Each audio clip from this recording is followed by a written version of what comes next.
हरिओम. श्रीमद दासबोध समर्थ रामदास स्वामींच्या वाङ्मयातील एक अत्यंत मोलाचा ग्रंथ. तत्कालीन सामाजिक स्थितीला अनुसरून रोखठोकपणे एका ओघवत्या शैलीत ओवीबद्ध केलेला हा 20 दशकांचा ग्रंथ. रामदासांनी केलेल्या बोधाचं निरूपण योगदास श्री जय गणेश जोशी यांनी करावं हा निव्वळ योगायोग नाही, कारण एकाच तिथीला जन्मलेले हे दोन्ही दास समाज प्रबोधन एका अद्भुत मार्गाने करू इच्छितात हे नक्की. विवरता विशेषा विशेष कळू लागे या रामदासांच्या उक्तीची प्रचिती योगदासांच्या निरूपणात सतत जाणवते. काही वेळेला केवळ 2 ओव्यांचे निरूपण ज्यावेळी 1.5 तास चालते, त्यावेळी योगदासांच्या वाणीतून समर्थ वाणीच आपल्या पुढे अवतरते. रामदासांनी केलेला हा सर्वांगीण बोध अत्यंत सहज सोप्या शैलीत आपल्या अंतःकरणात उतरवण्याचा योग केवळ योगदासांमुळेच साध्य झाला आहे. त्या श्रवण आनंदात सारे तल्लीन होऊन जाऊया. धन्यवाद. दासबोध दशक 14वा.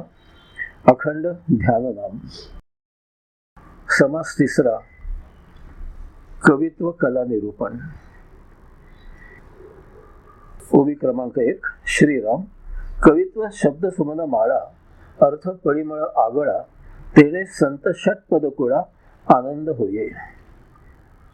अतिशय सुरेख ओवी आहे.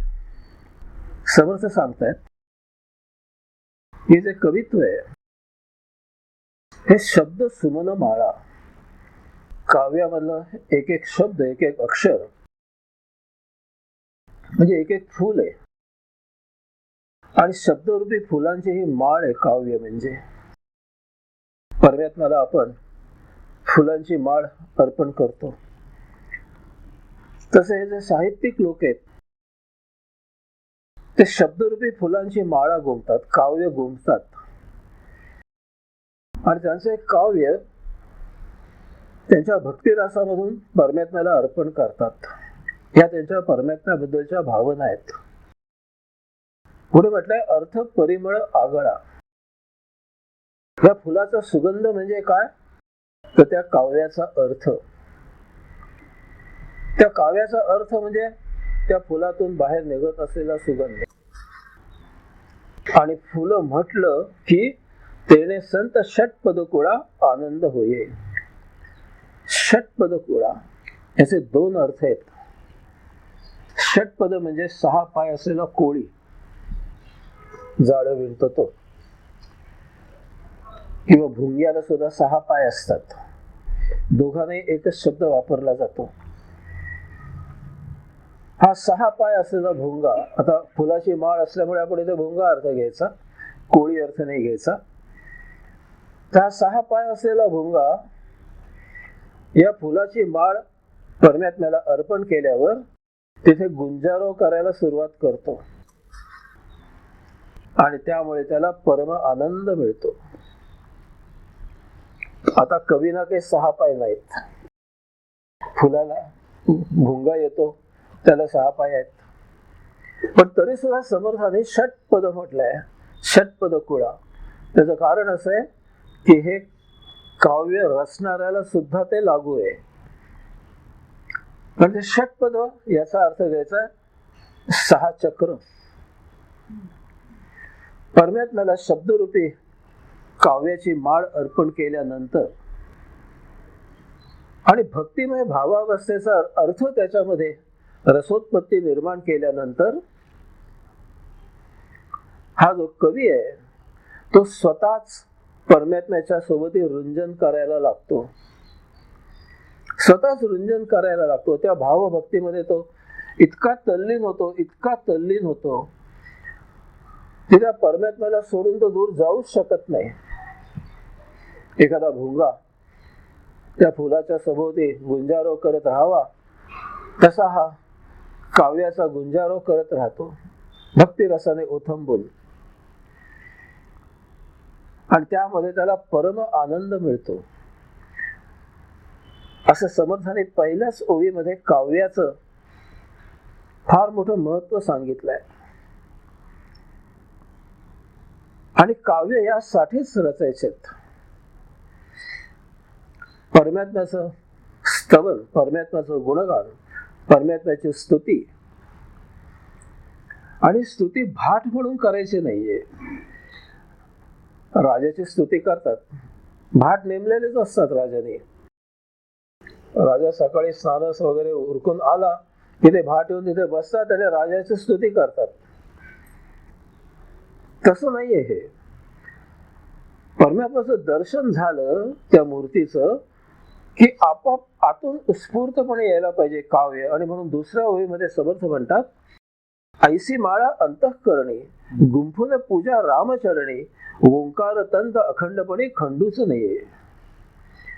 ती मूर्ती पाहिले की त्या भावावस्थेमध्ये आतलं काव्य आपोआप उत्स्फूर्तपणे बाहेर यायला लागतं आणि परमात्म्याचा महिमा गायला सुरुवात होते. आणि त्या काव्याच्या सभोवती तो काव्य रचणारा, भक्ती रस निर्माण करणारा जो कवी आहे किंवा भक्त आहे, तो त्या परमात्म्याच्या सभोवती रुंजन करायला लागतो, गुंजन करायला लागतो. तिथून त्याला हलवत नाही, बाहेर जाऊ शकत नाही, तो रममाण होतो, त्याची ध्यान समाधी लागते, मोठा आनंद सोहळा असतो. आतून उत्स्फूर्तपणे येतं हे काव्य. हे रचलेलं नाहीये काव्य. आज काय राजाची स्तुती करायचे, मग राजाकडे गुण असत नाही तर काही असत नाही तर अवगुण असत. आपल्याला काय, राजाची स्तुती करायची वाटेल तशी. आम्ही दुसरं काय करतो, आम्ही हेच करतोय. आम्हाला लभ्यावश्य पाहिजे परमात्म्याकडनं. काय काय काय काय काव्य रचून ठेवलेत. प्रत्येकाला तो प्रत्यक्ष ब्रह्म आहेत म्हणून सांगून ठेवलाय. बघा तुम्ही स्तोत्र तुमचे, तम प्रत्यक्ष ब्रह्माच नाही, बस समोर कोण आहे आम्हाला काही कर्तव्य नाही. कुणी देवदेवता असू दे, त्याला ब्रह्म म्हणून टाकायचं. लभ्यांश मिळावा म्हणून ही स्तुती नाहीये करायची. हे कवी उत्स्फूर्तपणे परमात्म्याचं दर्शन झालं त्या मूर्तीचं की त्या भावावस्थेमध्ये त्यांच्यामधून काव्य स्फुरायला लागतं. तुकाराम बाबा भजन म्हणत बसलायत, जिथे मिळेल तिथे. कधी कधी माळरानामध्ये सुद्धा डोंगरावर चढून सुद्धा वर बसायचे. त्यांनी काय यमक जुळत बसले नाहीत. आपोआप शब्द बाहेर येत आहेत, आपोआप बाहेर येत आहेत. परमात्मा स्वरूपावस्था प्राप्त झाले, उत्स्फूर्तपणे बाहेर येत आहे. ऐशी माळा म्हटलंय, काव्याच्या पंक्तीच्या पंक्ती बाहेर येत आहेत. या संतांनी ज्ञानेश्वरांपासून रामदासांपर्यंत हजारो ओव्या लिहिल्या आहेत, हजारो.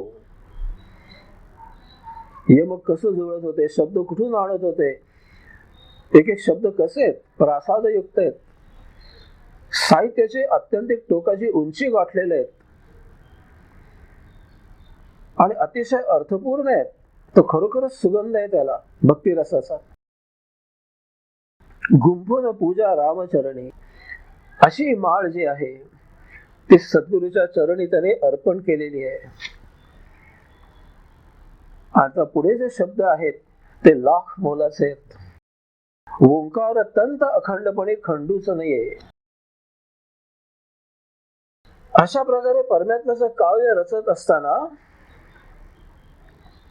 हे जे शब्द भांडार हे कुठून आलं, ओंकारामधनं आलंय. विश्व निर्माण व्हायच्या आधीला परमध्वनी झालाय ओम. त्यामधून स्वर बाहेर आले, ते स्वतःच्या सुरामध्ये म्हणायला सुरुवात केली. पुढे शब्द निर्माण झाले आणि साहित्य निर्माण झालंय. आणि समर्थ म्हणतायत की तुम्ही जर जप करायला लागलात ओंकाराचा, तर तो कसा असायला पाहिजे, ओंकार तंत अखंडपणी, खंडूच नाहीये. आणि इथे फार मोठं अध्यात्म भरलेलं आहे. हे समर्थच सांगू जाणे, समर्थच सांगू जाणे. आपण जप करतो त्याने काय होतं, वैखरी वाणीने आपण जप करतो. मग तुम्ही कुठलाही जप करा, ओंकार करा, दिगंबरा दिगंबरा म्हणा, विठ्ठल विठ्ठल म्हणा, हरिओम म्हणा, ओम तत्सत त्वमसि म्हणा, नाही तर आणि काही म्हणा, त्याने फरक नाही पडत. तर ज्या वेळेला तुम्ही जप करता त्यावेळेला वैखरी वाणीने जप केला जातो. आणि वैखरी वाणीने जप करता करता करता तुमचं ध्यान लागतं त्यामध्ये, आणि वैखरी वाणीमधून तुम्ही मध्यमा वाणीमध्ये प्रवेश करता. वैखरी वाणीमधून तुम्ही मध्यमा वाणीमध्ये आपोआप प्रवेश करता. म्हणजे काय होतं, वैखरी वाणी बंद होते आणि तुम्ही मौन होता.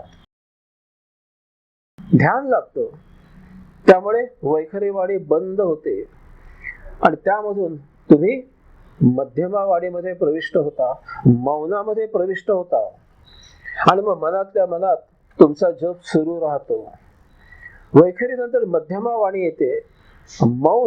मौन हेच माध्यम. किती सुंदर कल्पना आहे बघा, मौन हेच माध्यम. त्याच्यामधून परमात्म्याचा जप सुरू राहतो. ओम ओम ओम. आणि ओम म्हणजे सगळे शब्द स्वर जे काही तुम्ही रचाल ते, कुठलाही असू दे जप. मौन हेच माध्यम होतं आणि मनामध्ये तुम्ही मध्यमा वाणीने जप करायला सुरुवात करता. आणि त्या मध्यमा वाणीमध्ये जप करता करता त्या भावावस्थेमध्ये तुमची समाधी लागते. आणि त्या समाधी अवस्थेमध्ये, त्या भावावस्थेमध्ये तुम्ही वैखरी वाणीने केलेला जप, तुम्ही मौनामध्ये मध्यमा वाणीने केलेला जप, तुमच्या स्मृती पटलावरून तुम्हाला फक्त दृश्य व्हायला लागतो.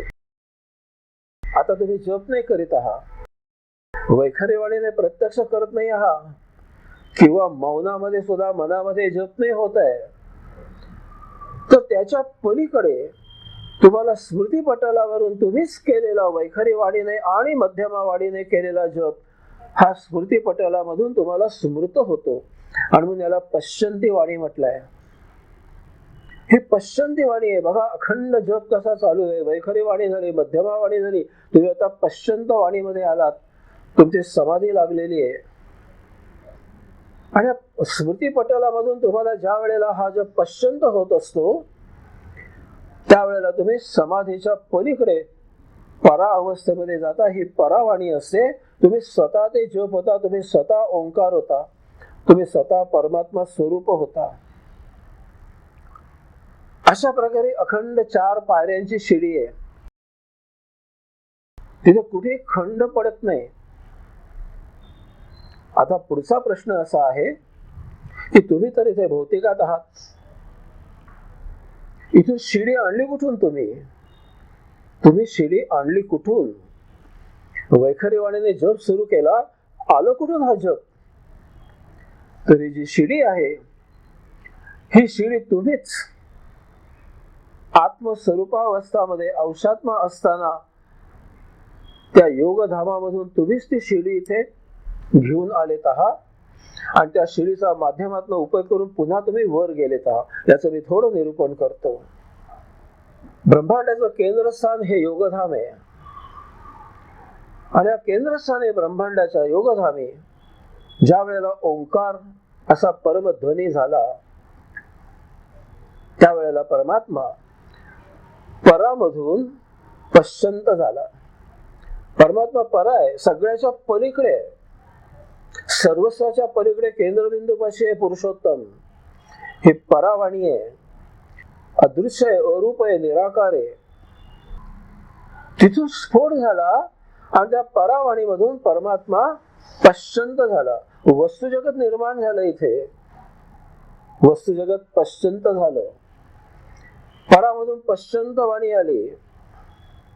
आपल्याला वस्तुजगत दृश्य झालं. जे काही असेल ते अनंत अनंत विविधता आणि वैचित्र्य आहे त्यामध्ये. हे पश्चंत झालं. परामधून पश्चंत वाण्याने शिडीची दुसरी पायरी आपोआप तयार झाली आहे. पश्चंत झाल्यानंतर विशेष करून मानवाने काय केलं? मानव तर प्राण्यांना माहित नाहीये, काही भाषा नाही येते, कायम करता मौन आहेत, मौनाजीव म्हणतो आपण त्यांना. मानवाने काय केलं? त्यामधून मध्यमा वाणी तयार केली, मूर्ती तयार केली, चित्र तयार केलं, त्या वस्तुजगतांना नामं दिली आणि त्याला माध्यम तयार केलं परमात्म्याकडे जाण्यासाठी. ही मध्यमा वाणी तयार झाली. ही मध्यमा वाणी तयार झाली. चित्र तयार केली, मूर्ती तयार केल्या कल्पनेमधून, आणि मध्यमवाणी तयार झाली, धारणा तयार झाली की परमात्मा इथे आहे, त्या वस्तूमध्ये निर्माण झालाय, त्यामध्ये परमात्मा निश्चित आहे. कुठून आल्या या वस्तू? परमात्म्यामधून आल्यात. आणि मग पुढे त्याने स्वर जाणले, त्या स्वरामधून शब्द आले आणि वैखरीवाणी त्याने तयार केली. योगधामापासून परा, पश्चंती, मध्यमा आणि वैखरी अशा 4 पाऱ्यांची शिडी आपण स्वतः चेतना करून घेऊन आलोय. आणि आपण काही मोठे शास्त्रज्ञ नाही. न्यूटनची गोष्ट सांगतात ना, त्या मांजराला आत यायला आणि बाहेर जायला एकच दरवाजा पुरतो. 2 भोकणे करायला लागत, छोट्या पिलाला आणि मोठ्या पिलाला. तिचं पिल्लू सुद्धा मोठ्या ह्याच्यात येऊ शकतं. तसं या शिडीचा उपयोग काय झाला? जसं योगधामापासून या भूमंडळी यायला शिडी तयार झाली 4 पाऱ्यांची, तशी भूमंडळाकडून योगधामी जायला त्याच शिडीचा आपण उपयोग करतो. आणि याला समर्थाने खंडूच नाहीये म्हटलंय. अखंडपणे खंडूच नाहीये. तुम्ही एक एक पायरी योगधामापासून भूमंडळावर आलात, स्वनिर्मित सृष्टी निर्मितीची लीला अवलोकन करण्यासाठी आलात.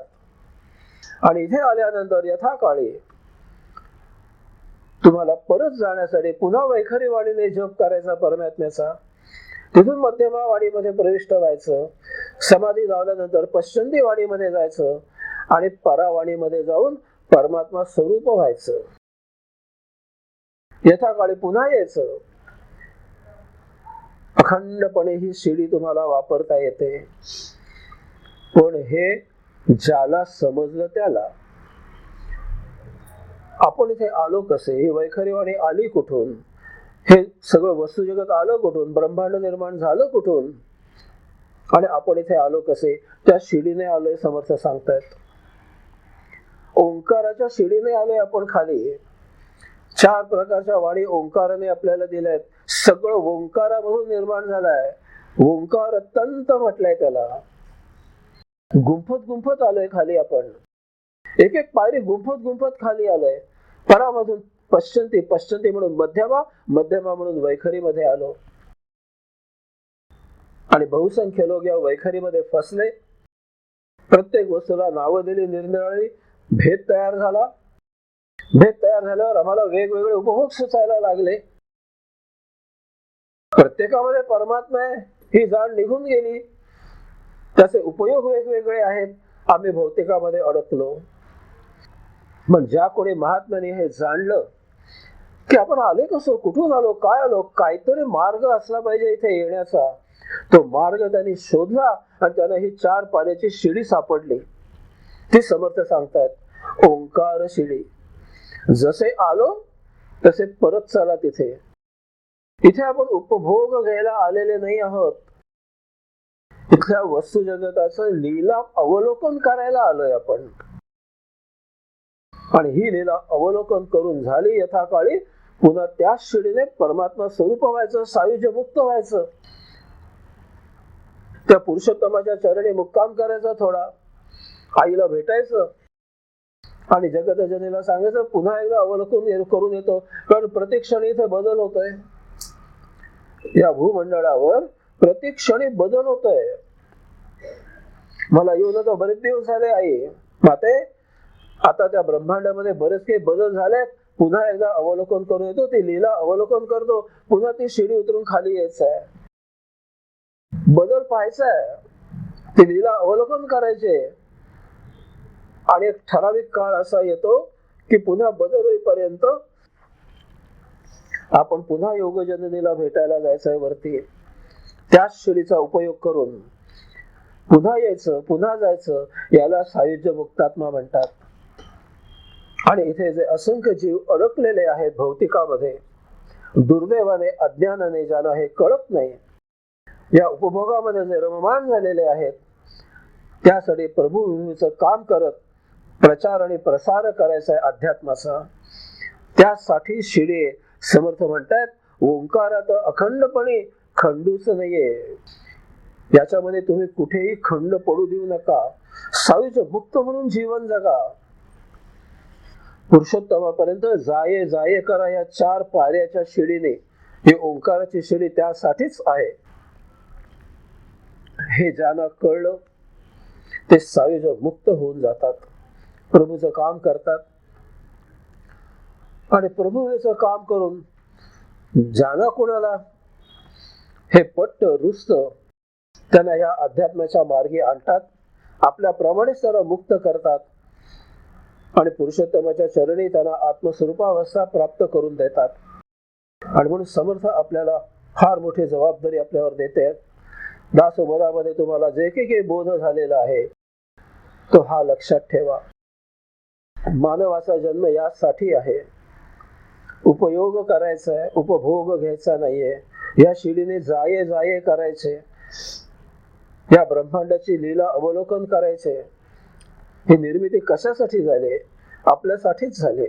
हे आपणच याचं सौंदर्य अवलोकन करायचं आहे. आणि इथे सतत बदल होत असतो.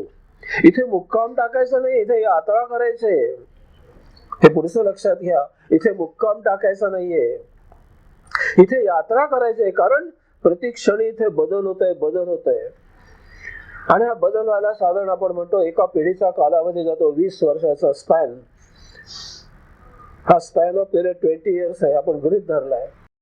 आणि म्हणून मध्ये पुन्हा योगधामी जायचं, इथे बदल होऊ द्यायचा आणि पुन्हा येऊन तो अवलोकन करायचा. आणि यातच गंमत आहे. उभी क्रमांक 3, परोपकारा कारणे कवित्व अवगत्य करणे, तया कवित्वाची लक्षणे बोलीच येते. आता या समासाच्या विषयाला हात घालताना समर्थ एक अतिशय मोलाचा असा आपल्याला उपदेश करतायत. अत्यंत महत्वाचा उपदेश आहे. परोपकारा कारणे कवित्व, अगत्य करणे जरूर करा, काव्य जरूर करा. आता काव्य म्हणजे साहित्य सुद्धा आलं त्यामध्ये. तया कवित्वाची लक्षणे बोली जाते. हे साहित्य कसं निर्माण करायचं, त्याची लक्षणं काय चांगल्या साहित्याची, ती मी तुम्हाला या समासामध्ये सांगणार आहे. समर्थ काय सांगतायत बघा. कवित्व अगत्य करणे, प्रत्येकाने जेवढी तुम्हाला भर घालता येईल तेवढी भर घाला. साहित्य निर्मिती जरूर करा. आणि साहित्य निर्मिती कशी करा, त्यासाठी जी लक्षणं आहेत ती लक्षणं मी तुम्हाला आज इथे या समासामध्ये सांगणार आहे.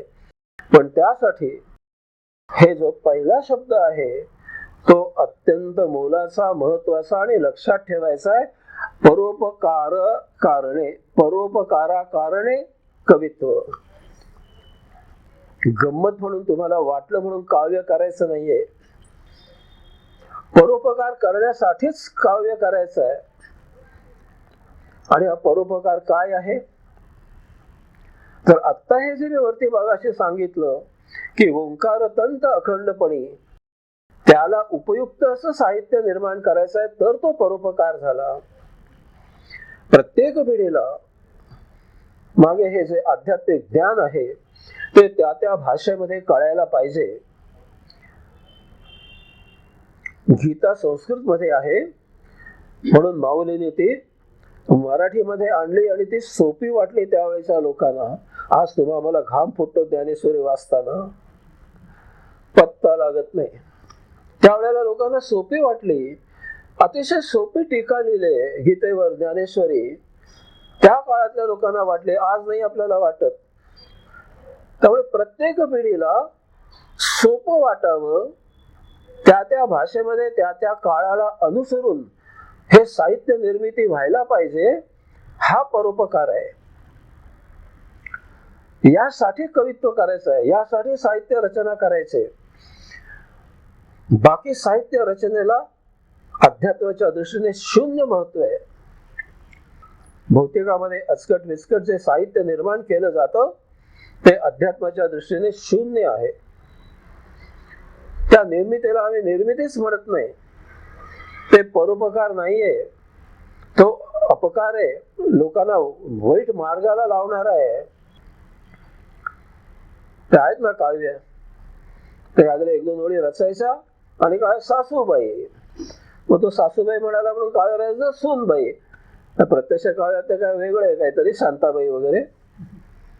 ते काय काव्य आहे आपल्याला नाही कळत. काय काय काय काय काय काय हसायचं. विविध शृंगारिक काव्य रचना करायचे आणि जेणेकरून असं साहित्य वाचल्यानंतर हे जे वाचक आहेत ते भौतिकामध्ये जास्त जास्त गुंतत गुंतत गुंतत गेले पाहिजेत. आणि ते गुंतत जातात. उपभोगाच्या मागे लागतील असं साहित्य निर्माण केलं जातं. आणि हे साहित्य अध्यात्माला मंजूर नाहीये. हे साहित्यच नाहीये, परोपकाराकारणे. प्रत्येकाला सायुज्य मुक्तता कशी मिळेल यासाठी साहित्य निर्मिती झाली पाहिजे. याचा दुसरा अत्यंत महत्वाचा पैलू जो आहे तो आता मी तुम्हाला सांगतो, तो जास्त महत्वाचा आहे. ज्या वेळेला साहित्य निर्मित केलं जातं, मग ते काव्य असो, गद्य असो, नाही तर कसंही असू दे, हे साहित्य निर्माण करणारा जो कोणी आहे साहित्यिक, तो हे साहित्य निर्माण करतो आणि तो एकदाच वाचतो. एखाद्याने कविता रचली, एखाद्याने गद्य लिहिलं, भले गीतेवर टीका असेल किंवा उपनिषदांचं निरूपण केलेलं असेल, तो लिहितो आणि तो पुढच्या मार्गाला लागतो. एकदाच लिहितो तो. ज्ञानेश्वरांपासून समर्थ रामदास स्वामींपर्यंत, तुकाराम महाराजांपर्यंत अनेक संतांनी हजारो काव्य रचना केले, हजारो ओव्या लिहिल्यात, हजारो. त्या त्यांनी लिहिल्या आणि पुढची लिहिली. ते मागे वाचत नाही बसलेत. मग हे वाचतो कोण? लक्षात घ्या, फार महत्वाचं आहे. परोपकारा कारण आहे. काय आहे परोपकार? हे कोण वाचतं? पुढच्या पिढ्या वाचतात. एक ज्ञानेश्वरी आजपर्यंत अक्षरशः काही कोटी लोकांनी वाचले. अनेक भाषांमध्ये त्याची भाषांतर झालेत. एक ज्ञानेश्वरी, ज्ञानेश्वरांनी सांगितलेली, माऊलींनी सांगितलेली, माऊलींनी फक्त एकदाच सांगितलेली ज्ञानेश्वरी पुन्हा नाही वाचली त्याने. कुणी वाचली? तुम्ही आम्ही वाचले. कोटी कोटी लोकांनी वाचले. समर्थाने दासोबत सांगितला, लिहून घेतला शिष्याने. समर्थाने हा दासबोध पुन्हा वाचलेला नाही. कुणी वाचला? तुमच्या आमच्या सारख्या कित्येक लाखो लोकांनी वाचला दासबोध. आणि म्हणून हे रचना करणारे जे आहेत कवी किंवा साहित्य लिहिणारे जे कोणी आहेत, त्यांच्यावर फार मोठी जबाबदारी आहे की पुढच्या पिढ्यानपिढ्या आपण निर्मित केलेलं साहित्य वाचलं जाणार आहे आणि अनेक पिढ्यांवर त्याचा परिणाम होत होत होत होत जाणार आहे. तेव्हा हा परिणाम उत्तम व्हायला पाहिजे. यासाठी आपल्याकडून साहित्य निर्मिती ही अत्युत्तमच झाली पाहिजे. उत्तम संस्कार करणारे, सज्जनपणा त्या वाचणाऱ्याच्या अंगी आपोआप आणून देणारे, प्रामाणिकपणा आणून देणारे, त्याला भगवंताच्या चरणी लीन करणारे आणि त्याला सायुज्य मुक्तीचा रस्ता दाखवणारे, अशा प्रकारची साहित्य निर्मिती आपल्याकडनं झाली पाहिजे. तर ते परोपकारा कारणे झाले. नाही तर विविध साहित्य वाटेल तसं लिहायचं, कामुक लिहायचं, काय वाटेल ते लिहायचं, काय काय काय खुकू खुकू करायला लिहायचं. आणि काय करायचं? लोक वाचतात आणि ते अध्यात्मक वळायच्या ऐवजी भौतिकामध्ये रुतत जातात. हा परोपकार नाहीये. हे तुम्ही त्यांना गर्तेत जास्तीत जास्त चिखलात घालताय, आणखी चिखलात लोळवताय तुम्ही. हे साहित्य कवडी मोलाचं आहे. कवडीला सुद्धा जास्त किंमत आहे. हे साहित्य नष्ट करून टाकायला पाहिजे. म्हणून साहित्य निर्माण करणाऱ्यावर फार मोठी जबाबदारी आहे. पिढ्यानपिढ्या परिणाम करणारं साहित्य आहे आणि प्रत्येक पिढीला उत्तम संस्कार व्हायला पाहिजेत, ही जाण ठेवून साहित्य द्यायचं आहे. म्हणून स्वामी विवेकानंदांनी काय सांगितलं? जर तुम्हाला झाड लावायचं असेल तर झाड लावून तुम्ही निघून जाल.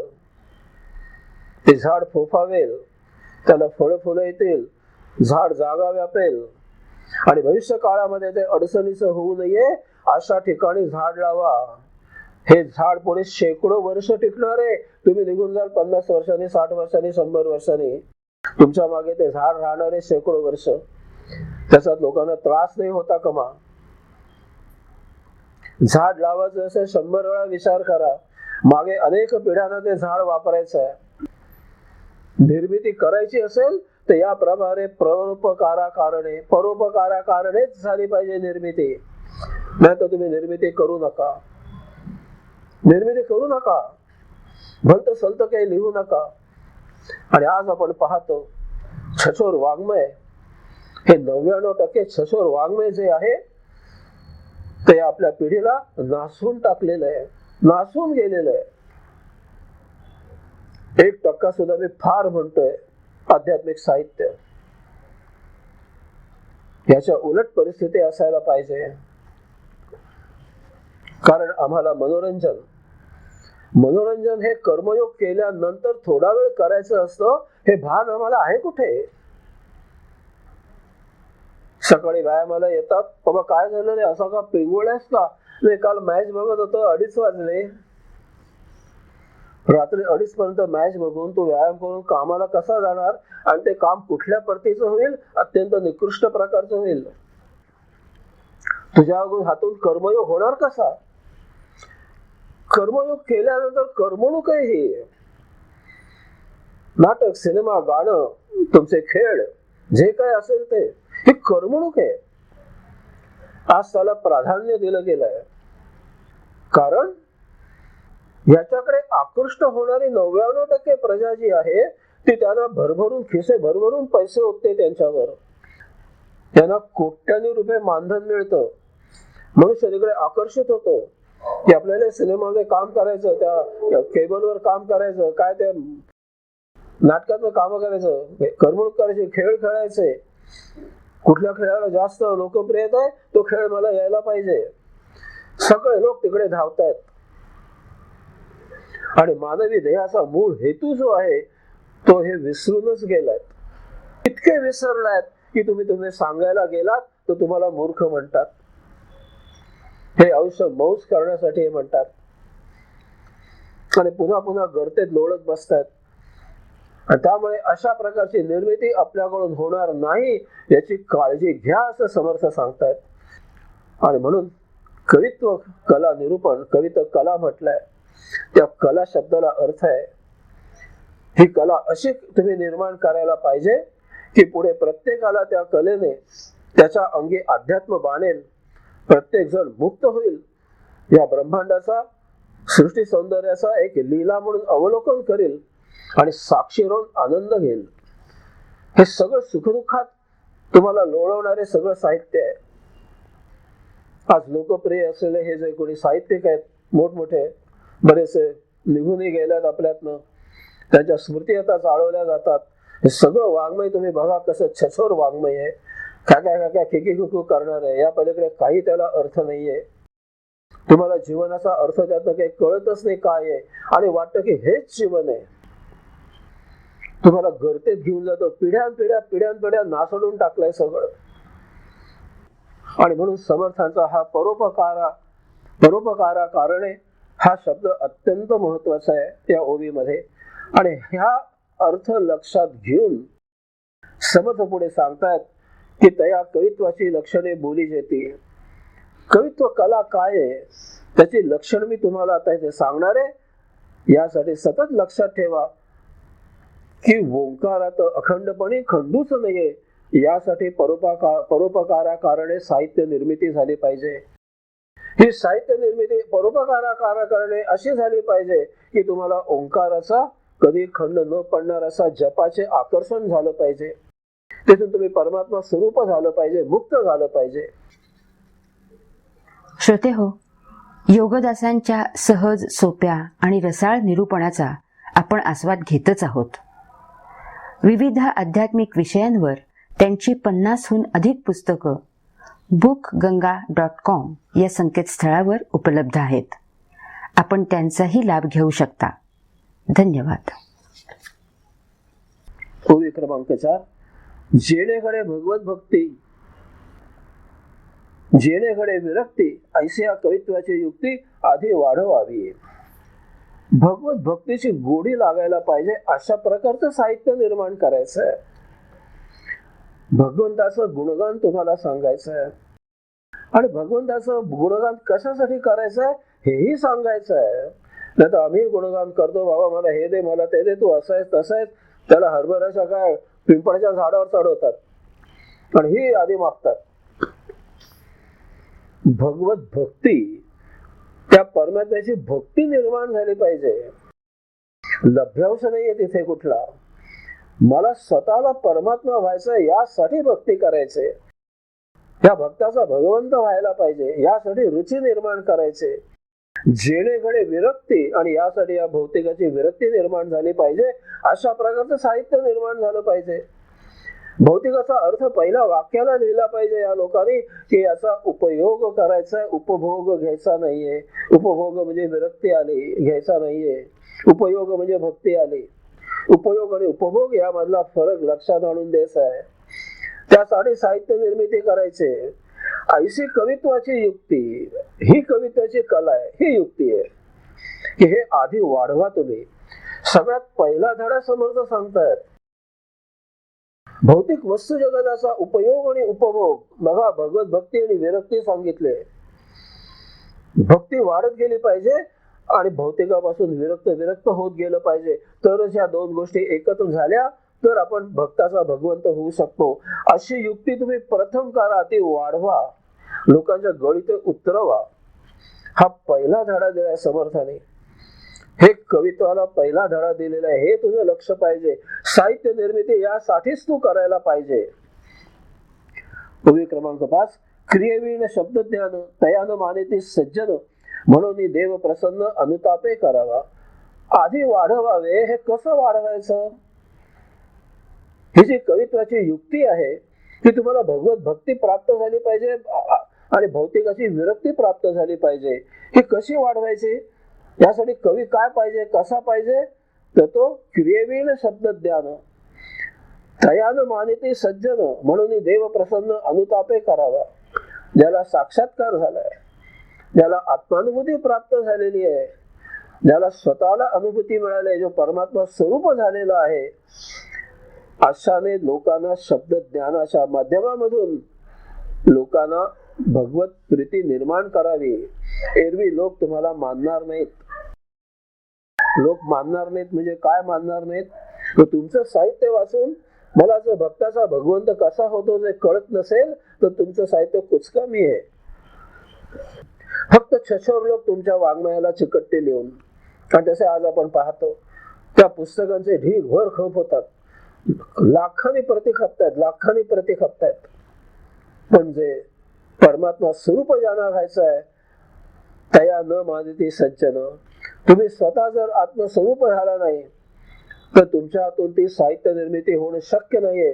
तुम्ही थातूर मातूर असंच लिहाल काहीतरी वरवर, आणि ते वाचून लोकांना भगवत प्रीती निर्माण झाली तरी ते भगवंतापर्यंत पोहोचू शकणार नाहीत. त्यावेळेला त्यांच्या लक्षात येईल की हा मनुष्य बोगस आहे. लोक तुमचं साहित्य स्वीकारणार नाहीत. आणि म्हणून क्रियेविण शब्द ज्ञान याला काही उपयोग नाहीये. तुम्हाला स्वतःला आत्मानुभूती प्राप्त झालेली असली पाहिजे. तुम्ही स्वतः आत्मस्वरूप झालेला असला पाहिजे. तुम्ही तिथे जाऊन आलेले असला पाहिजेत. पण तिथलं वर्णन तुम्ही करू शकाल लोकांना की बाबा तिथे असा रस्ता आहे, मी जाऊन आलोय. तरच लोक तुमचं स्वीकार करतील. नाही तर शब्दाचे बुडबुडे नुसते होतील, त्याला काहीही अर्थ नाहीये. म्हणून देव प्रसन्न अनुतापे करावा. तपश्चर्या करावी, स्वतः तपश्चर्या करावी, त्या प्रकाशाची अनुभूती घ्यावी. अनुतापे, त्या प्रकाशाची अनुभूती घ्यावी आणि स्वतःची अनुभूती लोकांना सांगावी. तरच तुम्ही कवित्वाच्या मागे जा, तरच तुम्ही साहित्य निर्मितीच्या मागे जा. नाही तर जसे आहात तिथे थांबा. उपासना करा. भले 4-5 जन्म जातील, नाही तर आणि जन्म जातील. स्वतःमध्ये त्याची लायकी निर्माण करा आणि मग साहित्य निर्माण करा. ओवी क्रमांक 6, देवाचे प्रसन्नपणे जे जे घडे बोलणे ते ते अत्यंत श्लाघ्यवाणे या नाव प्रासादिक. सुसंस्कारित करणारी, पिढ्यानपिढ्या सात्विकता आणि सज्जनपणा लोकांच्या अंगी कसा बाणेल यासाठी निर्माण केलेलं साहित्य जे आहे ते साहित्य मोलाचं आहे अध्यात्माच्या दृष्टीने. श्लाघ्यवाणे, अत्यंत श्लाघ्यवाणे, आणि याला प्रासादिक साहित्य असं म्हणतात. देव प्रसन्न झाला पाहिजे तुम्ही स्वतः परमात्मा स्वरूप आहातच, ही जाण तुम्हाला यायला पाहिजे. तुम्ही स्वतः परमात्मा व्हायला पाहिजे.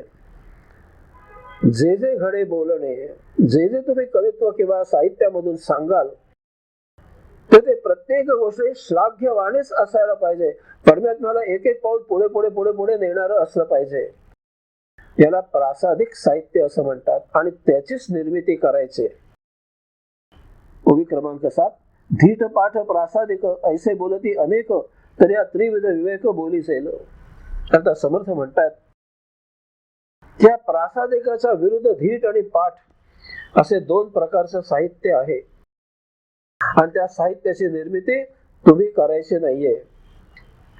आणि तशा प्रकारची निर्मिती जिथे होते तिथे लोक भौतिकाच्या कच्छपी लागतात. परमात्म्याचं त्यांना मागमूस लागत नाही. उलट या परमात्म्यापासून ते दूर दूर जायला लागतात. ते म्हणतात परमात्मा असं काही नाहीच आहे. इतक्या टोकाची मजल जाते. आणि बहुसंख्य हे जे साहित्य आहे ते धीट आणि पाठ या स्वरूपाचं आहे. आणि म्हणून समर्थ सर्वप्रथम धीट म्हणजे काय, पाठ म्हणजे काय, हे धीट पाठ हे साहित्य म्हणजे काय याची ओळख आपल्याला 21व्या ओवीपर्यंत करून देणार आहेत. काय नको ते सांगणार आहेत अगोदर, की हे तुम्हाला करायचं नाहीये आणि ज्याने हे निर्मित केलेलं आहे त्याच्या वाटेला तुम्ही जायचं नाहीये. ते साहित्य तुम्ही दूर करायचं आहे. ते आपल्यासाठी नाहीये, ते भौतिकात शिखरात लोळण्यासाठी आहे.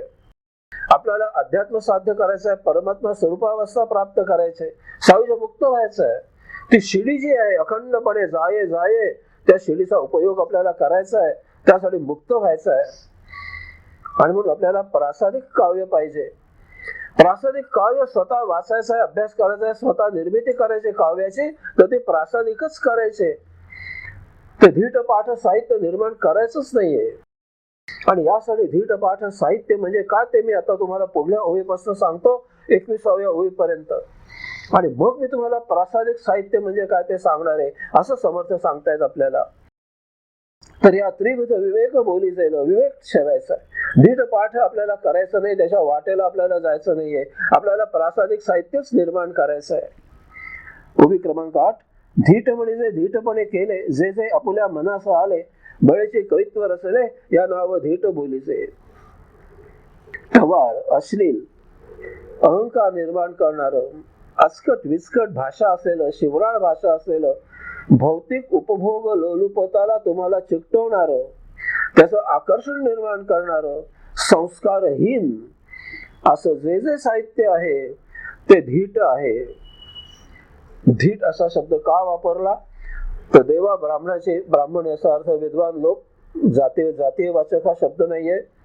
त्याचा कुठलाही मुलायजा न ठेवता अत्यंत धीटपणाने करायला धैर्य लागतं. या मूर्खपणाला सुद्धा धैर्य लागतं ना. हे लोक धैर्यपणाने असं साहित्य निर्माण करतात.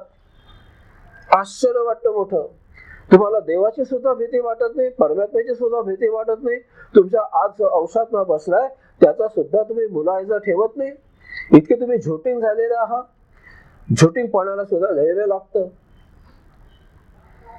अशा प्रकारची साहित्य निर्मिती धीट म्हटली जाते. बळेचे कविता रचले, या नाव धीट, आपुल्या मनास आले ते. जे मनाला आलं ते रचलाय. आणि बळेचे हे उत्स्फूर्तपणे येत नाही. बाहेरचा मूर्खपणा करण्यासाठी या भौतिकामध्ये जे जे काही चाललंय हे आतून उत्स्फूर्तपणे नाहीये, आत अवशात्म बसलेला आहे. बाहेरचा मूर्खपणा वर्णन करायला उत्स्फूर्तता लागत नाही. आतून तुम्हाला ती बुद्धी मिळतच नाही. सगळं बाह्य बुद्धी आहे, देह बुद्धी आहे, बाहेर बाहेर बाहेर. म्हणून म्हटलंय बळेचे कवित्व रचले. जाणून बुजून मुद्दाम त्याची जुळणी करून करावी लागते. आमच्या संतांना बाहेर जुळवाजुळव करावी लागली नाही, उत्स्फूर्तपणे ओव्या आल्या त्यातनं. ज्ञानेश्वर माऊलींनी ज्ञानेश्वरी असे सांगत गेलायत, उत्स्फूर्तपणे सांगत गेलायत, लिहित गेलायत, सांगत गेलायत, आतून आलेले. हे सगळं जे अभक्ती निर्माण करणारे जे वाङ्मय आहे ते कवी मुद्दाम बळे रचलेलं आहे. बाहेरच्या भौतिकामध्ये चिखल तुडवण्यासाठीच ठेवलेलं आहे. या नाव धीट बोलीचे. ओवी क्रमांक 9. पाठ म्हणजे पाठांतर, बहुत पाहिले ग्रंथांतर, तयासारिखा अवतार आपणच केला. लोकांना काय आवडतं? तिकडे लाखो लोक जातात. या पुस्तकाच्या 1,00,000 प्रती हा मिनिटं खपल्या. चला, काय केलं त्या माणसाने, 1,00,000 प्रती खपणाऱ्याने? ते आपण करायचं, याला पाठ म्हणायचं. लोकप्रियता कशाला आहे? ते आपण करायचं. मग त्या प्रकारे वाङ्मय निर्माण करायचं. लाखो प्रती खपायला पाहिजेत, प्रसिद्धी मिळायला पाहिजे, ही सो कॉल्ड भौतिकाची प्रतिष्ठा मिळायला पाहिजे. आणि पैसा मिळतो त्यामुळे, अर्थातच हे पैसा, प्रतिष्ठा आणि प्रसिद्धी याच्या मागे लागणार जे काही आहे, हे ज्यांना मिळालंय त्यांनी काय केलं? त्याने असं केलं, चला आपणही तसं करूया. मग तसं करायचं, याला पाठ म्हणतात. पैसा, प्रसिद्धी, प्रतिष्ठा जिथे जिथे मिळाले लोकांना, त्यांनी काय काय केलं ते आपण करायचं. आपल्याला ते मिळायला पाहिजे. तर धीट आणि पाठ हे 2 वाङ्मयाचे निकृष्ट प्रकारे समर्थांनी सांगितलेले. आणि आता हे दोन्हीचं एकत्र करून तरी पुढच्या ओव्या रचलेल्या आहेत. दोन्हीचा अर्थ एकच आहे. एकच म्हणजे मूर्खपणा साहित्याच्या क्षेत्रातला मूर्ख साहित्य निर्माण करायचं, भौतिकाच्या नादी लावणारं निर्माण करायचं. आणि म्हणून आता धीट आणि पाठ हे दोन्ही एकत्र करून त्यांनी पुढच्या ओव्या आपल्याला सांगितलेल्या आहेत. ओवी क्रमांक 10. शीघ्र जे कवित्व जोडिले, दृष्टी पडिले त्याची वर्णिले, भक्ती वाचून जे केले त्या नाव धीट पाठ. आता धीट पाठ एकत्र शब्द वापरतील ते प्रत्येक वेळेला. बाहेर काय काय दिसलं आपल्याला बघा. शीघ्रचे कवित्व जोडिले, दृष्टी पडिले ते वर्णिले. बघा समर्थ काय सांगतायत, देहाच्या बाहेर हे जे भौतिकामध्ये सगळं दृश्य वस्तू जगत आहे, ते बघितल्या त्याच्यामध्ये काव्य रचलं बाहेरच्या बाहेर. ते दृश्य गोष्ट आत गेली ज्ञानेंद्रियाने, मेंदूने त्याच्यावर विचार केला, त्याचं प्रक्षेपण केलं आणि ते अंशात्मा आणि जीवात्मा याने पाहिलं. आणि जे त्यापासून भगवत प्रीतीसाठी घेणार आहे ते घेतलं आणि मग आतून उत्स्फूर्तपणे काव्य झालं. असं झालंच नाही इथे. ते ज्ञान आत जाऊच देत नाही आम्ही मेंदू पर्यंत. बाहेरच्या बाहेर छछोरपणा आम्ही करतो, बहुतेकामध्ये आम्ही रममाण होतो, याला धीट पाठ म्हटलंय. बाहेरच्या बाहेर काव्य निर्मिती म्हणजे साहित्य निर्मिती केली जाते. काय वाटेल ते लिहितात, वाटेल ते काय काय काय करायला लोकांना मिळाल्याचे कारण. प्रसिद्धी मिळते, प्रतिष्ठा मिळते, पैसा मिळतो. हे धीट पाठ वाङ्मय आहे. ओवी क्रमांक 11. कामिक, रसिक, शृंगारिक, वीर, हास्य, प्रस्ताविक, कौतुक, विनोद अनेक या नाव धीट पाठ. कामुक वाङ्मय. लोकांना आंबट शोकपणा फार असतो, बरं वाटतं वाचायला. शृंगारिक, विविध वर्णन त्याच्यामध्ये केलेलं. वीरश्रीयुक्त म्हणजे पराक्रम. काय? अमुक माणसं मारली, युद्ध केलं, बॉम्ब असा काही निर्माण केला, एक टाकला की 5 लाख लोक मेले पाहिजेत. आणि काय वीरश्री आहे? माणसाने माणसं जोडायचे. तलवार निर्माण करणं हे कौशल्य नाहीये, ही बुद्धिमत्ता नाहीये. बॉम्ब निर्माण करणे बुद्धिमत्ता नाहीये. वीरश्री लागते कशासाठी? तुम्हाला गरज काय आहे? झोटिंग निर्माण व्हायचं कारणच काय आहे? हास्य, टवाळा, आवडे, विनोद समर्थानेच लिहून ठेवलाय. हास्य निर्माण करणार, विनोद, आचकट विस्कट या नाव धीट पाठ. अशा प्रकारचं छछोर वाङ्मय जे आहे ते धीट पाठ वाङ्मय आहे. त्याचा आणि परमात्म्याच्या यात्रेचा काहीही संबंध नाहीये. उभी क्रमांक 12. मन झाले कामाकार, तैसेची निगती उद्गार, धीट पाठे परपार पाविजेत नाही. कामुक मन झालं की त्या स्वतःच्या भावना कामुकपणाच्या वर्णन करायच्या आणि त्या इतरांनी आंबट शोकेने त्या वाचायच्या. मूर्खाचं वाङ्मय मूर्खच वाचणार ना. हे कामुक वाङ्मय जे लिहिलं जातं, शृंगारिक वाङ्मय लिहिलं जातं, ते कामासक्त झालेल्या लोकांकडून लिहिलं जातं. त्यांच्यामध्ये ज्या कामविकार निर्माण होतो ते त्या साहित्यामध्ये उतरवत जातात आणि लोक ते वाचायला लागतात. मूर्खाचं वाङ्मय मूर्खच वाचणार. धीट पाठे परपार पाविजेत नाही. चाललंय ही साहित्य निर्मिती धीट पाठ आहे. याने तुम्ही परमात्म्याच्या पलीकडे पार होऊन कधी या भौतिकामधून पार होणं शक्य नाहीये. ओवी क्रमांक 13. व्हावया उदर शांती करणे लागे नरस्तुती तेथे केली जे व्युत्पत्ती त्या नाव धीट पाठ. तोंडबुजेपणा, उदर शांती, पोटाला अन्न पाणी मिळायला पाहिजे. आणि अन्न पाणी कसं मिळायला पाहिजे? देहाला अत्यावश्यक एवढं मिळून नाही भागत आम्हाला चवीढवीचं मिळायला पाहिजे. अन्न वस्त्र निवाऱ्याचा योग्य अर्थ माहित नाहीये. त्याच्या पलीकडे आम्हाला वैभव पाहिजे प्रचंड. त्यासाठी प्रचंड धनसंपत्ती लागते आणि त्यासाठी राजदरबारी स्तुती करावी लागते. अशा प्रकारे तोंडबुजी निर्माण करणारे जे साहित्य आहे त्याला धीटपाठ साहित्य म्हणायचं. ओवी क्रमांक 14. कवित्व नसावे धीटपाठ, कवित्व नसावे खटपट, कवित्व नसावे उद्धट पाषांड मत. काहीतरी इकडनं तिकडनं शब्द जुडवून ओढून ताणून आणून साहित्य निर्मिती करायची. हे धीटपाठ काव्य आहे. पाठ मागायचे सांगितलं तसं इतरांनी काय काय केलं ते बघायचं आणि त्याप्रमाणे आपण करायचं. कारण आम्हाला पैसा प्रसिद्धी प्रतिष्ठा पाहिजे, त्याला मिळालं ते आम्हाला मिळायला पाहिजे. हे पाषांड आहे. समर्थ म्हणतात थोथांड आहे. ओढून ताणून जमवाजमव करून साहित्य करायचं नाहीये. उत्स्फूर्तपणे तुम्हाला भक्ती रसाने ओथंबून आतून भक्तिमय काव्य आपोआप बाहेर आलं पाहिजे, साहित्य बाहेर आलं पाहिजे. ओवी क्रमांक 15. कवित्व नसावे वादांग, कवित्व नसावे रसभंग, कवित्व नसावे रंगभंग दृष्टांतहीन. वाद निर्माण करणारं साहित्य असता कामा नये. अहो, जसं परमात्म्याचं काव्य केलं तिथे वाद निर्माण व्हायचा प्रश्न येतो कुठे? त्याशिवाय तुम्ही जर भौतिकामध्ये काव्य निर्माण केलं, प्रत्येकाचा उपभोग वेगवेगळ्या प्रकारे आहे, प्रत्येकाचा भौतिक उपयोग वेगवेगळा आहे, प्रत्येकाची बुद्धी वेगळी आहे, तर्क वेगळा आहे, कल्पना वेगळ्या आहेत. त्यामुळे वाद होतात. स्वाभाविक आहे. मतमतांतर असतात. आणि भक्तांमध्ये एकच उद्देश आहे, भगवंत व्हायचं. तिथे वाद व्हायचा प्रश्न येतच नाही. त्यामुळे वाद करणार वादंग हे जे धीट पाठ आहे ते वादंग निर्माण करणारं काव्य आहे. ते काव्य गौण आहे. कवित्व नसावे रसभंग, आध्यात्मिक जीवनाचा विस्का करणारं काव्य आहे हे. रसभंग करणारं, दृष्टांतहीन, प्रत्यक्षानुभूती नसलेलं, परमात्म्याचे यांना साक्षात्कार झालेला नाहीये, अनुभूती प्राप्त झालेली नाहीये. उलट भौतिकामध्ये रुतलेले लोक येथे हे भौतिक काव्यच निर्माण करणार. त्याचप्रमाणे उपभोग कसे घ्यावे वेगवेगळे निरनिराळे त्या संबंधीच काव्य निर्माण करणार. किंवा हे निर्माण करून ठेवतील की अमुक शोध मी लावलाय, पुढे असा असा शोध लागायची शक्यता आहे, असं असं करा म्हणजे लागेल, माझं आता वय झालं, पुढच्या पिढीला काय निर्माण करून ठेवलं, पुढचे उपभोग कसे घ्यायचे. त्यापासून परावृत्त करणारं कोणी लिहित नाही. नवीन नवीन उपभोग कसे होतील. त्या शास्त्रज्ञाला 400 वर्षांनी अमुक शोध लागणार आहे. आज आम्ही त्याचा पाया घातलाय. आता हे जगणार आहेत का 400 वर्ष? 400 वर्ष पुढच्या पिढीला काम देऊन ठेवलाय. उपभोगाने उपभोग वाढवत चला. ओवी क्रमांक 16. कवित्व नसावे पाल्लाळ, कवित्व नसावे बाष्कळ, कवित्व नसावे कुटिळ लक्षणीय.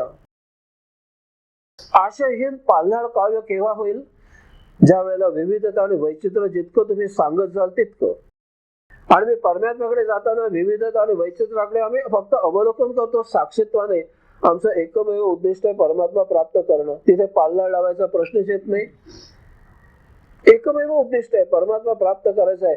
पाल्लाळाचा प्रश्न येतो कुठे? भौतिकामध्येच येणार. अर्थहीन बाष्कळ म्हणजे आत्मपर ब्रह्मा पलीकडे कुठला काही अर्थ नाहीये कशाला काही. कवित्व नसावे कुटील लक्षणे टवाळ, आपल्याला कुमार्गाला नेणार. ओवी क्रमांक 17. हीन कवित्व नसावे बोलिलेचे न बोलावे, छंदभंग न करावे मुद्राहीन. हलक्या प्रतीचं काव्य म्हणतात त्याला. भौतिक निकृष्ट प्रकारचं. एक अन्न वस्त्र निवारा देहधर्मापुरता मिळवायचा, या पलीकडे माणसाला गरज नाहीये कशाची. छंदभंग न करावे, कारण त्याला बुद्धिमत्ता लागते. छंदोग्य काव्य निर्माण करायला बुद्धिमत्ता लागते. इथे मुक्तछंद काव्य निर्माण केलेलं आहे. आणि आता तर असं झालंय की गद्य छोट्या छोट्या ओव्यांमध्ये ओळीमध्ये म्हणत जायचं आणि ते काव्य वाटतं लोकांना. तर कवित्व असं काही राहिलेलंच नाहीये. इतकं खाली खाली रसातळाला चाललेलं आहे सगळं कवित्व. साहित्याचे काही नियम आहेत, ते नियम अजिबात पाळले जात नाहीत. मुक्त छंद काव्य म्हणतात त्याला. अमुक अमुक कर्जे काय ते कांदे पोहे म्हणजे काय कोणाला माहिती काय आहे, भगवान जाणे. ओवी क्रमांक 18 ते मगाशी म्हणलं तसं मध्ये सासूबाई, सूनबाई, शांताबाई काहीतरी म्हणायचे आणि मोठ्यांना आरोळी ठोकायचे. शांताबाई, सूनबाई, तो सूनबाई म्हणाला सासूबाई म्हणायचं आणि लोकांनी काय काय काय काय करायचं. ते मागे एक काव्य होतं कुठलं तरी, अमुक अमुक अमुक विंचू चावला, अमुक अमुक अमुक विंचू चावला म्हणजे काय. हे सगळं छछोर भौतिक वाङ्मय आहे, परमात्म्यापासून तुम्हाला दूर नेणार आहे. ओवी क्रमांक 18 व्युत्पत्तीहीन, तर्कहीन, कळाहीन, शब्दहीन, भक्ती ज्ञान वैराग्यहीन कवित्व नसावे. शब्द सौंदर्य जे काही आहे त्या शब्द सौंदर्यामधून परमात्म्याचं सौंदर्य तुमच्यापुढे निर्माण व्हायला पाहिजे. भक्ती रसाचं सौंदर्य निर्माण व्हायला पाहिजे. या यात्रेचं सौंदर्य निर्माण व्हायला पाहिजे. आणि या भौतिकामध्ये तुम्हाला जखडून ठेवणारं सौंदर्य नकोय. ते सौंदर्य नाहीये, अत्यंत क्रौर्य आहे. ते तुम्हाला परत परत त्या चिखलात ओळख ठेवणार आहे. कळा ही नाही, शब्द ही नाही, आणि भक्ती ज्ञान वैराग्य ही नाही. भक्ती ज्ञान वैराग्याला गोडी लागण्यासाठी, ते निर्माण करण्यासाठी साहित्य निर्मिती झाली पाहिजे. ओवी क्रमांक 19 भक्तीहीन जे कवित्व त्याची जाणावे ठोंबे मत, आवडीहीन जे वगतृत्व कंटाळवाणे. भगवंताची भक्ती वर्धित होत जाणारं साहित्य निर्माण केलं गेलं पाहिजे. तसं जर नसेल तर ते ठोंब्या आहे, ते बुद्धिहीन आहे, निर्बुद्ध आहे.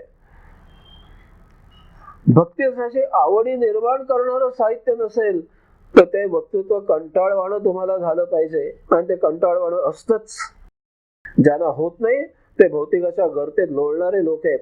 आपल्याला त्याचा कंटाळ येईल लगेच, आपण लगेच म्हणणार काय हे भलतं काय, भलतीकडे आलो आपण, चला इथनं.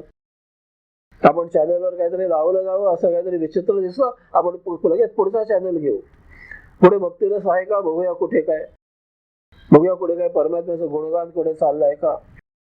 ओवी क्रमांक 20 भक्ती विण जो अनुवाद तोची जाणावा विनोद, प्रीती विण संवाद घडे कवी. इथे विनोद याचा अर्थ मनोरंजन आणि थोडासा वाईट अर्थी शब्द वापरलाय समर्थाने.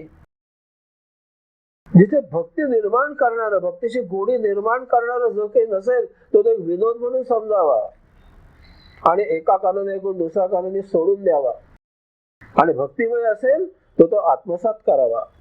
यासाठी त्याला विनोद म्हटला. विनोद ऐकून सोडून द्यायचा असतो, त्यात रममाण व्हायचं नसतं. प्रीती विण संवाद घडे कवी. परमात्म्याची प्रीती वाढत गेली पाहिजे. प्रीती विण त्याच्याशिवाय जर काही असेल परमात्म्याची प्रीती न वाढवणार तर ते काव्य नाहीये. ओवी क्रमांक 21 असो धीटपाठ ते ऐसे, नाथीले अहंतेचे पिसे, आता प्रासादिक ते कैसे सांगिले जय. धीट पाठ म्हणजे काय ते आतापर्यंत मी तुम्हाला सांगितलं. नाथीले अहंतेचे पिसे हा मूर्खपण आहे, अहंकार आहे, हा वेडेपण आहे. पिसे म्हणजे याच्या नादी आपण लागायचं नाहीये. धीट पाठ काव्य आपल्यासाठी नाहीये. हे भगवत प्रीती ज्यांना निर्माण व्हायला हवे त्यासाठी हे नाहीये काव्य. त्यासाठी कसं असतं ते तुम्हाला झलक सांगितले. आता परमात्म्याची प्रीती वाढण्यासाठी जे प्रासादिक काव्य म्हणून आहे, काव्याचा तिसरा प्रकार, तो कसा असावा ते आता मी तुम्हाला पुढल्या ओळीपासून सांगणार आहे. आणि आज आपण इथे थांबणार आहोत. माझी तब्येत काही बरी नाहीये. पुढील वेळेला पाहू.